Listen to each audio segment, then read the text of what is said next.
I was already on the 78th floor when the second plane hit. The building shuddered like a living thing in its death throes, and I knew, God help me, I knew, that some of us weren't going home that day. The man I found in that corner office had given up. His eyes were empty, resigned, like he'd already crossed over to wherever the dead go. But I wasn't ready to let him join them. Not yet. What I didn't know was that saving him would damn a part of me forever. The smoke was so thick I could taste metal and flesh in every breath. The heat pressed against my face mask like the mouth of hell itself. And those eyes. 23 years later, I still see those eyes in my sleep. They haunt me more than the flames, more than the screams, more than the sound of bodies hitting concrete 40 floors below. Because in that moment, when I grabbed his hand and pulled him toward what I hoped was salvation, I saw something that no human being should ever have to witness. I saw a man who had already died inside, even though his heart was still beating.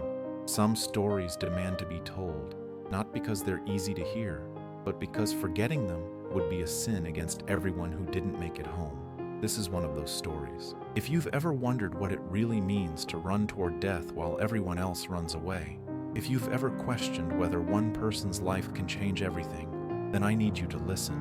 I need you to remember, because memory is all we have left of the people who didn't survive that day. Hit subscribe if you believe that some voices should never be silenced. Leave a comment if you think the forgotten deserve to be remembered. Because this isn't just my story, it's the story of every person who looked evil in the face and chose to fight back, even when they knew they might lose everything. My name is Captain Michael Torres, and for 32 years I've been a firefighter with the New York City Fire Department, Ladder Company 15, stationed in the South Street Seaport area of Lower Manhattan. On September 11th, 2001, I was 44 years old, married to Elena for 18 years, father to 2 kids, Maria, 16, and little Tommy, just 8. We lived in a small apartment in Queens, and every morning I'd kiss my family goodbye knowing there was always a chance I might not come back. That's the job. That's what we sign up for. But nobody signs up for what happened that Tuesday morning. Nobody trains for the end of the world. I remember waking up that morning feeling strange, like there was electricity in the air. Elena made coffee and scrambled eggs, same as always. Tommy was complaining about his math homework, and Maria was worried about some boy at school. Normal family stuff, normal life. I kissed Elena goodbye at the door, told her I'd see her for dinner. Maybe we'd watch a movie with the kids. Such small, precious things. Such ordinary moments that become sacred when you realize they might be your last. The morning was perfect. Clear blue sky, temperature in the 70s. One of those September days that makes you grateful to be alive in New York City. I got to the firehouse around 7:30, had coffee with the guys, checked our equipment. Ladder 15 was a good house, good men. We'd been through everything together. Apartment fires, car accidents, building collapses, domestic calls that turned ugly. We trusted each other with our lives because we had to. Around 8:40, we were doing equipment checks when the first plane hit the North Tower. At first, we thought it was an accident. Small plane, pilot error, maybe a medical emergency. But when we saw the size of the hole, the intensity of the fire, we knew something was wrong, really wrong. The call came in at 8:57. All available units to respond to the World Trade Center. Multiple injuries, possible building collapse, all hands on deck.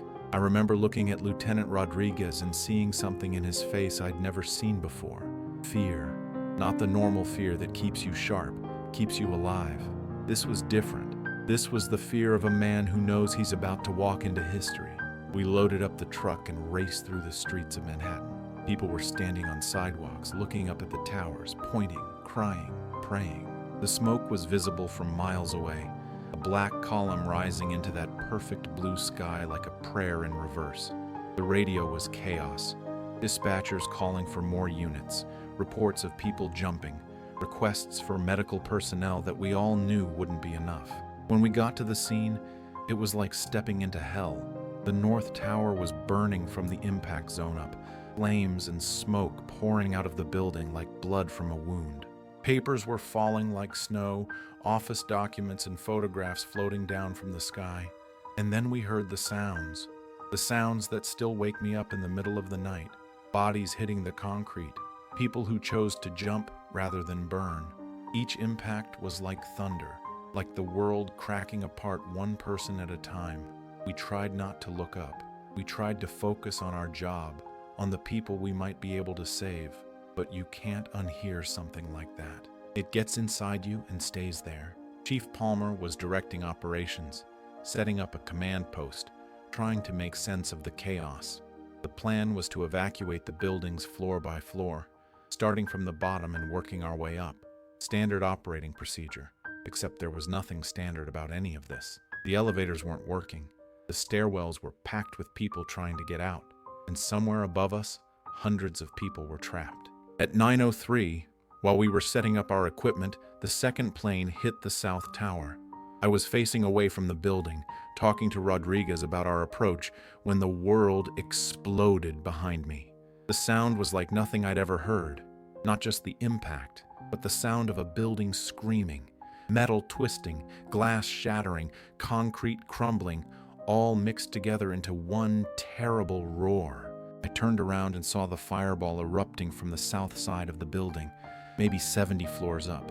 Debris was raining down like meteors, chunks of building and airplane mixed together with things I didn't want to identify. That's when we knew. This wasn't an accident. This was war, and we were standing at ground zero. Chief Palmer grabbed me and 6 other men from different companies. Our orders were simple: climb the south tower, search and rescue, bring out as many people as we could. The elevators were dead, so we'd have to climb all the way up to wherever we could get, then work our way down, floor by floor, looking for survivors. I grabbed my gear, oxygen tank, axe, rope, medical kit, flashlight, and headed for the stairwell. The weight of the equipment felt different that day, heavier somehow, like the gravity itself had changed. Rodriguez clasped my shoulder before I went in. "Bring them home, Torres," he said. I nodded, but we both knew that some people weren't going home that day. The question was, which ones? The stairwell was packed with people evacuating, office workers in business suits, security guards, maintenance staff, everyone moving down while we moved up. They were scared but orderly, helping each other, stepping aside to let us pass. Some of them thanked us as we climbed. Some of them just stared with that 1,000-yard look you see in people who've witnessed something their minds can't process. By the time we reached the 20th floor, my legs were burning and my breathing was getting heavy. The air was thick with smoke and dust, even in the stairwell. Every few floors we'd stop to help people who were having trouble. Elderly folks who couldn't keep up, people with injuries from the initial impact, anyone who looked like they might not make it on their own. Around the 30th floor, we started running into heavier smoke. The building's ventilation system was pulling fire and fumes down through the structure, turning every breath into a conscious decision. We switched to our oxygen masks and kept climbing. Behind us, the stream of evacuees was thinning out. Most of the people from the lower floors had already gotten out. Now we were getting into the zones where people might be trapped, hurt, or worse. The 40th floor was where we first heard the screaming, not the organized evacuation noise from below, but real terror, people calling for help, voices echoing through the smoke. We split up, each taking different corridors, moving through the offices like hunters tracking wounded prey. The ceiling tiles were falling, water was pouring from broken pipes, and the emergency lighting was flickering like candles in a windstorm. I found my first survivor on the 42nd floor, a woman named Janet who worked in accounting. She was trapped under a fallen beam, conscious but bleeding from a head wound. Her leg was twisted at an angle that made my stomach turn, but she was alive and she was talking. That was something. I radioed for medical assistance and stayed with her until one of the paramedics could take her down. The 50th floor was worse. The impact damage was more severe up here, closer to where the plane had hit. Office spaces were destroyed, walls collapsed, furniture scattered like toys. The smoke was so thick I could barely see 5 feet in any direction, but I could hear voices, weak calls for help coming from somewhere deeper in the maze of destroyed offices. I followed the sound through a corridor filled with debris, climbing over collapsed cubicle walls and fallen ceiling panels. The air was getting hotter as I moved further from the stairwell, and I knew I was running low on oxygen. But the voices were getting louder, more distinct. Real people, still alive, still fighting. That's when I found the group of 12 people huddled in a corner office, waiting to die. They'd been cut off from the stairwells by debris and fire, trapped in a space that was slowly filling with smoke. Some of them were injured, others were just terrified, but they were all still breathing, still hoping. I radioed their location and started organizing their evacuation, one by one, back through the maze I'd just navigated.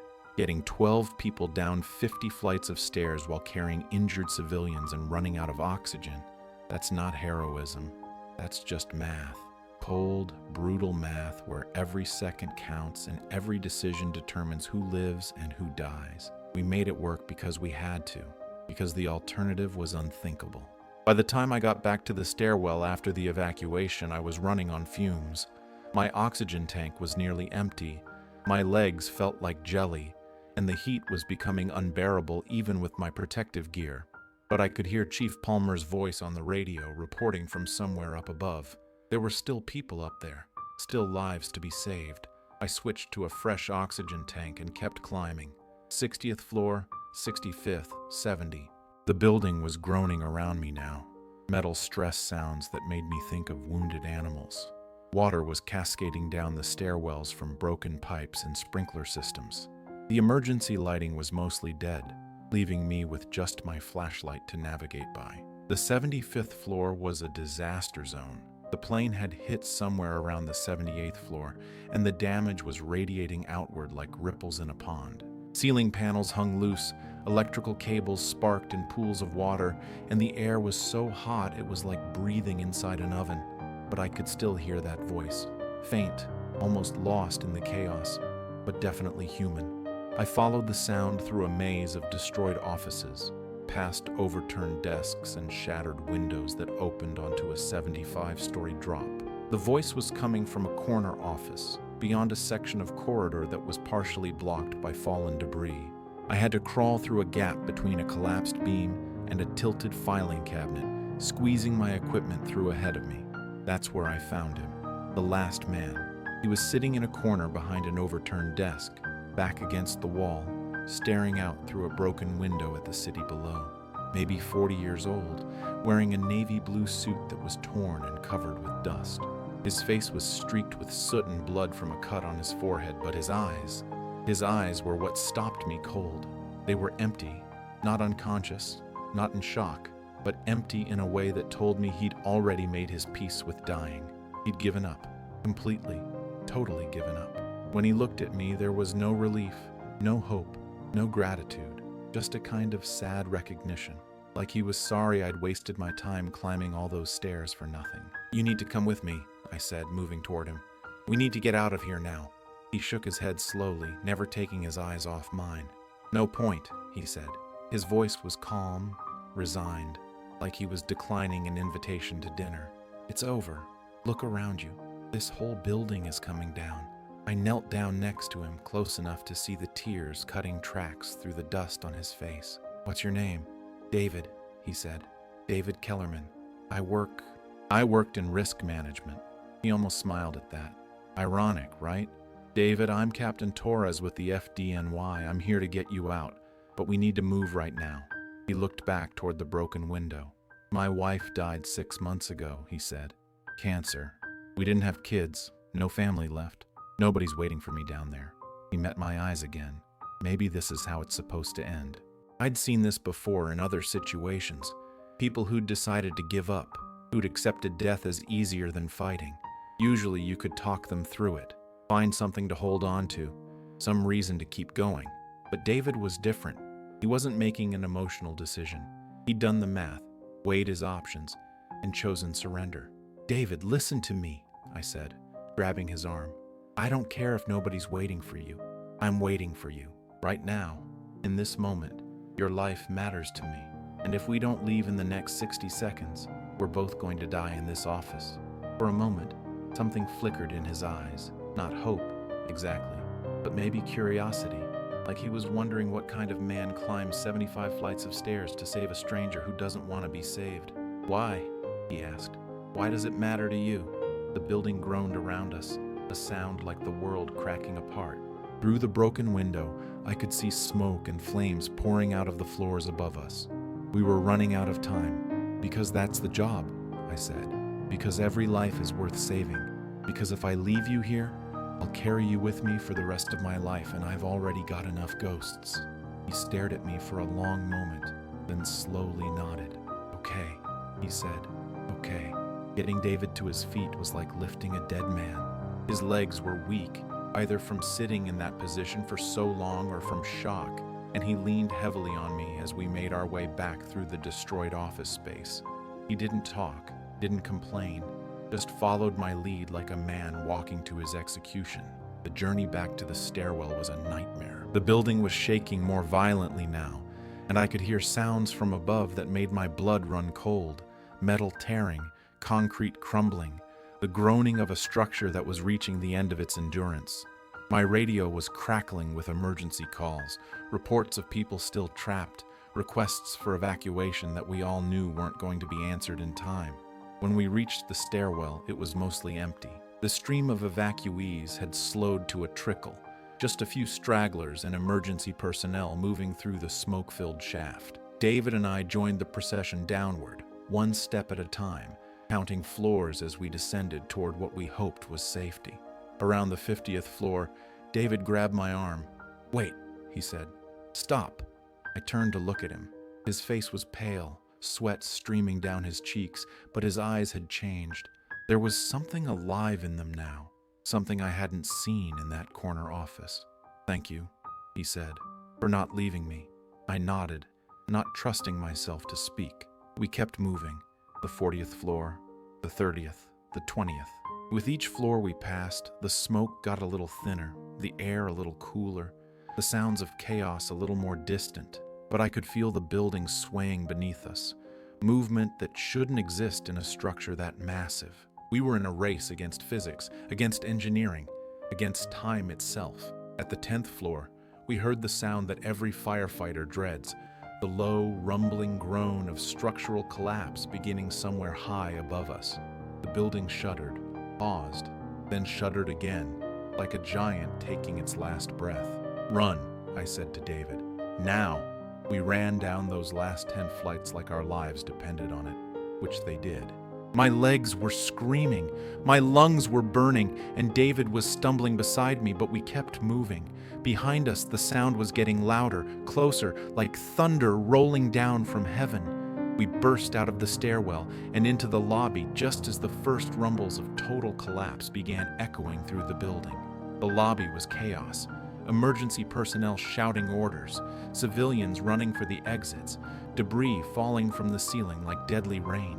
Someone grabbed David and pulled him toward the door. I turned to follow, but something made me look back. Through the smoke and dust, I could see other firefighters still in the lobby, still trying to coordinate evacuations, still believing they could save more people. Chief Palmer was there, talking into his radio, his face set in that expression of grim determination that I knew so well. He saw me looking and nodded once, a farewell that said everything words couldn't. That was the last time I saw him alive. I made it maybe 50 yards from the building when the South Tower came down. The sound was like the end of the world, not just noise, but the death cry of something enormous and alive. I turned to run, but the cloud of dust and debris caught me like a tidal wave, slamming me to the ground and burying me in darkness so complete I thought I'd gone blind. For what felt like hours, but was probably only minutes, I lay on the ground in that toxic fog, breathing through my shirt, listening to the sound of metal and concrete settling into its grave. When the dust finally cleared enough for me to see, the South Tower was gone, just gone. In its place was a pile of twisted steel and pulverized concrete, a mountain of debris where moments before there had been a building full of people. David was sitting on the ground about 20 feet away from me, staring at the ruins with that same empty expression he'd had in the corner office. But when he saw me looking at him, he tried to smile. "We made it," he said. I nodded, but I wasn't thinking about making it. I was thinking about all the people who hadn't. Chief Palmer, the firefighters who'd still been in the lobby, the civilians who'd been trapped on floors we'd never reached, all the David Kellermans who hadn't had someone climb 75 flights of stairs to find them. The next few hours were a blur of medical checkups, debriefings, and desperate searches through the rubble for survivors. David and I were separated almost immediately. He went to a hospital for treatment. I went back to work searching for my brothers who were buried somewhere in that mountain of steel and concrete. I never saw David again, never even got his contact information. In all the chaos and grief of those first few days, he just disappeared back into the city, another face in the crowd of survivors trying to rebuild their lives from the ashes of what had been. But I never forgot his eyes. In that corner office, empty and resigned, in the stairwell, flickering back to life, and finally, sitting in the dust outside the ruins of the tower, looking at me like he couldn't quite believe he was still breathing. The official reports say that 343 firefighters died that day. Men I'd worked with, trained with, laughed with, trusted with my life. Good men who'd run toward danger because that's what we do. That's who we are. They died doing their jobs, saving people they'd never met. People who went home to their families because someone in a uniform decided their life was worth risking everything for. I went to funeral after funeral in the weeks that followed, sometimes 3 or 4 in a single day. The whole city was grieving. The whole country was in shock. But for those of us who'd been there, who'd lived through it, the grief was personal and immediate and crushing.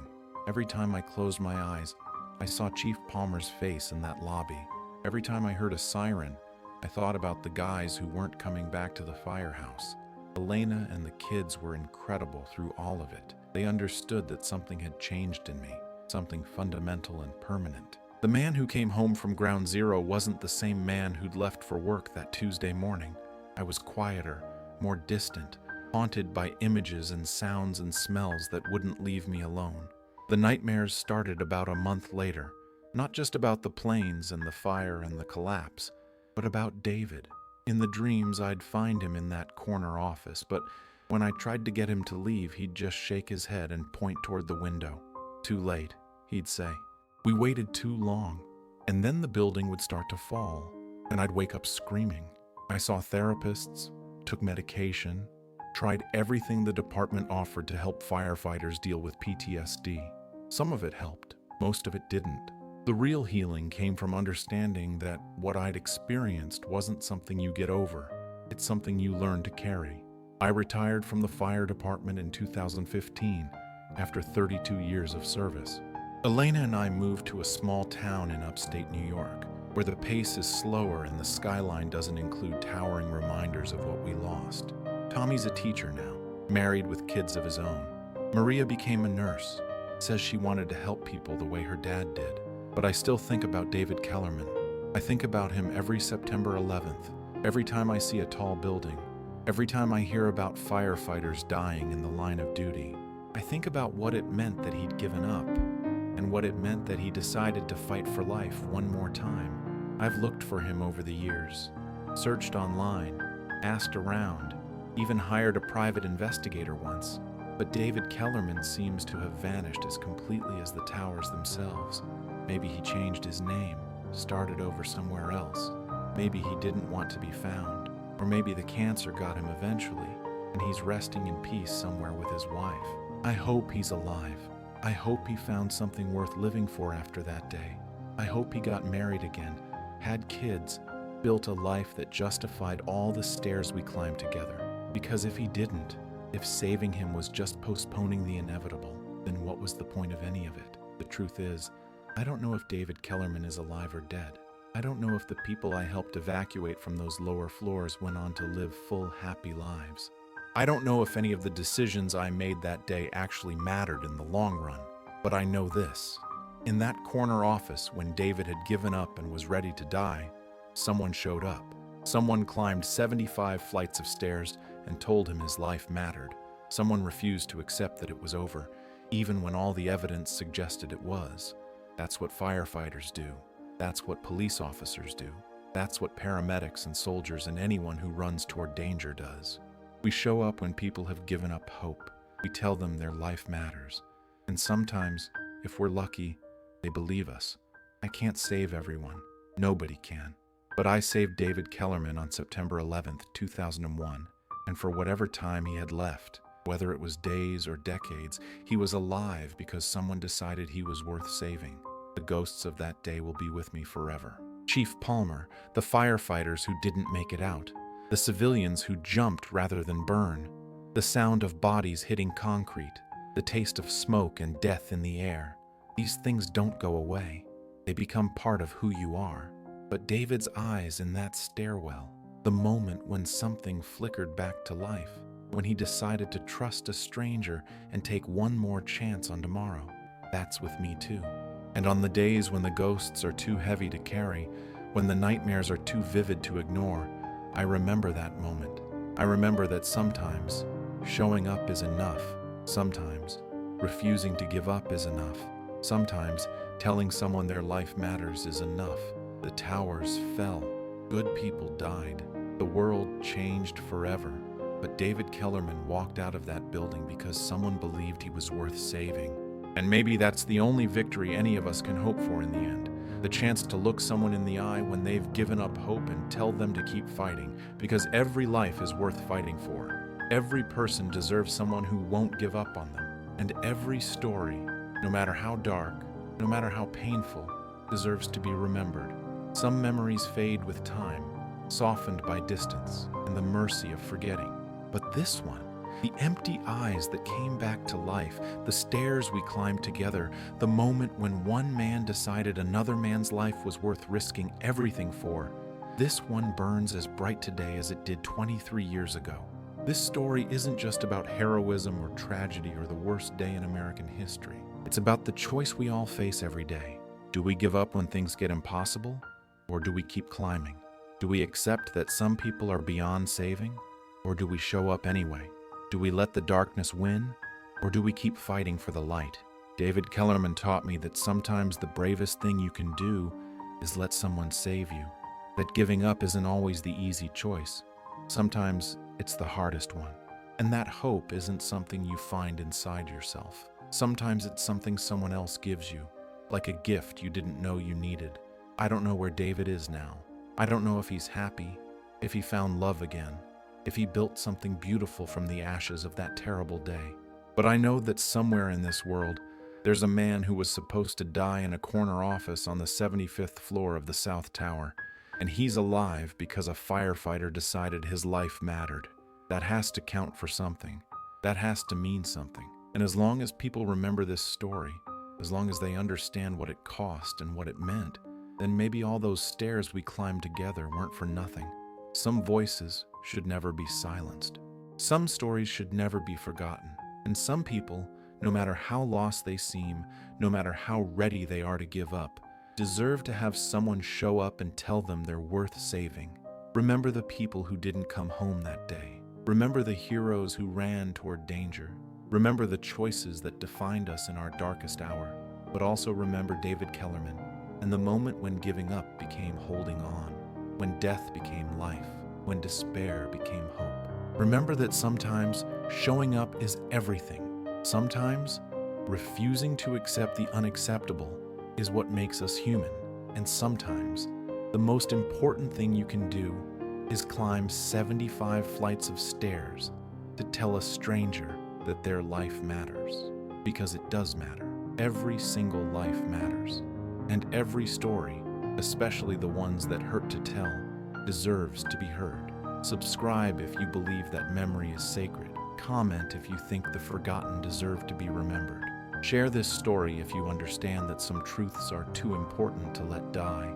Some memories fade, but this one must never be forgotten. Keep the voices of the past alive. Keep their stories burning bright, because in the end, that's all we have left of the people we couldn't save. The promise that we'll never stop telling the world who they were and what they meant. That's why I told you about David Kellerman. That's why I climbed those stairs. That's why I'll carry his eyes with me until the day I die. Because some people are worth saving, and some stories are worth everything.